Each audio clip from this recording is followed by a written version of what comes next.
Bonjour et bienvenue dans cette vidéo de présentation de Planidoc. Planidoc est un outil de gestion des réservations pour les CDI dans l'enseignement secondaire. Il a trois objectifs principaux: faire gagner du temps aux professeurs documentalistes, faciliter la communication entre élèves et enseignants, et être accessible de partout et n'importe quand. Juste une petite précision avant de présenter l'application. Ce que je vais vous montrer correspond à un mode de gestion du CDI, celui que nous avons le plus rencontré jusqu'ici. En résumé, les élèves s'inscrivent selon les places disponibles et confirment leur présence en arrivant au CDI. Cela ne veut pas dire que Planidoc ne peut s'utiliser que de cette façon. Dans certains établissements, par exemple, les documentalistes gèrent tout eux-mêmes. Les élèves doivent aller les voir pour s'inscrire. Planidoc leur simplifie la tenue de l'agenda, le partage des listes de présence avec les responsables de niveau, les statistiques, etc.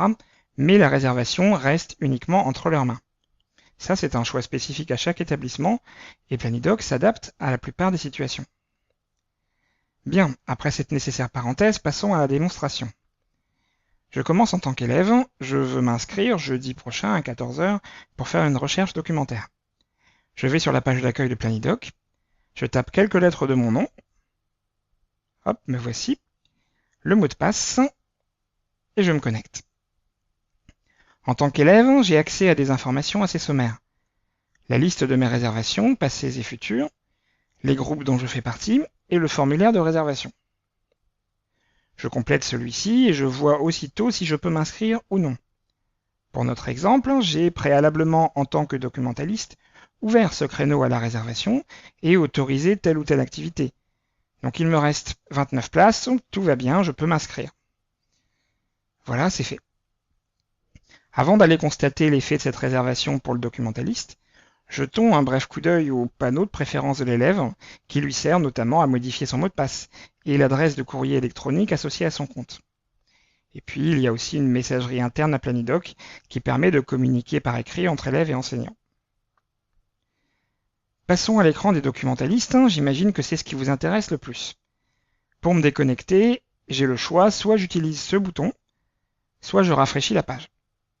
Voilà, je m'identifie en tant que documentaliste. Alors, l'écran du documentaliste est en 4 parties, 4 onglets. Je passe rapidement sur chaque.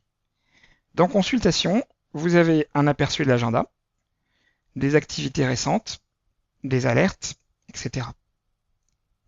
Pour chaque créneau horaire, vous pouvez consulter les listes d'inscrits, ajouter des élèves, des groupes ou des classes. Par exemple, lorsqu'un enseignant vous demande de réserver une salle, ou si vous prenez une demi-classe en collaboration avec un autre enseignant. Ici, vous voyez la réservation d'élèves que je viens d'effectuer. Je vais ajouter une demi-classe sur un autre créneau. Vous pouvez constater que je peux diviser par ordre alphabétique pour aller plus vite, ou choisir les élèves moi-même. Quand on utilise ce type de réservation par classe, ça bloque la salle utilisée quel que soit le nombre d'élèves. C'est le comportement par défaut, mais c'est paramétrable, bien sûr. Dans l'onglet Administration, vous pouvez définir les exclusions ainsi que les groupes. Là encore, c'est optionnel, mais si vous avez des élèves qui travaillent régulièrement ensemble, ça peut être pratique pour eux comme pour vous de constituer un groupe. C'est le genre de fonctionnalité qui mériterait une vidéo à part entière. Cela viendra, pour aujourd'hui, je vous donne juste un aperçu. Les statistiques, c'est ce qu'il me reste à enrichir, à améliorer, car j'essaie de les adapter aux demandes de chaque établissement. Pour l'instant, c'est très sommaire. L'objectif, c'est de vous permettre de construire tous les graphiques et tableaux dont vous avez besoin, que ce soit dans votre gestion du CDI au jour le jour ou pour votre rapport d'activité annuel. N'hésitez donc surtout pas à me soumettre vos propositions, je suis vraiment demandeur. Plus vous serez nombreux à donner votre avis, plus Planidoc sera en mesure de répondre aux attentes d'un maximum d'établissements. Bien, pour finir l'onglet Configuration, vous vous en servirez essentiellement en début d'année, puisque c'est ici que vous paramétrez Planidoc selon la politique de votre établissement. Cela inclut les horaires, les activités, etc. Vous pouvez également importer les listes d'enseignants et d'élèves depuis un fichier CSV ou les éditer à la main. D'autres vidéos plus détaillées sur telle ou telle fonctionnalité viendront très bientôt. Aujourd'hui, c'était juste une présentation rapide du logiciel. J'espère vous avoir donné envie de tester Planidoc par vous-même. N'hésitez pas à utiliser le formulaire de contact sur planidoc.fr pour demander un accès. Merci de votre attention.